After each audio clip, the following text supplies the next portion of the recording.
கருணை கடலாம் காதர் வலியின் காரண சரிதம் கேளுங்கள். அருமை நாதர் ஷாஹுல் ஹமீதொலி அற்புத சரிதம் கேளுங்கள். அற்புத சரிதம் கேளுங்கள். கருணை கடலாம் காதர் வலியின் காரண சரிதம் கேளுங்கள்.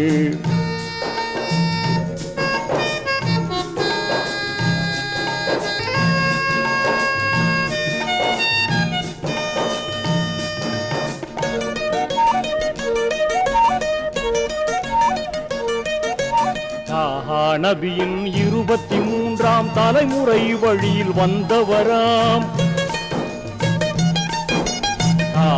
நபியின் 23ஆம் தலைமுறை வழியில் வந்தவராம். ஏகன் ரஹ்மான் ஆசிகள் பெற்று இதமாய் வாழ்ந்து சிறந்தவராம். உன்னத செய்யது ஹசன் குத்தூசின்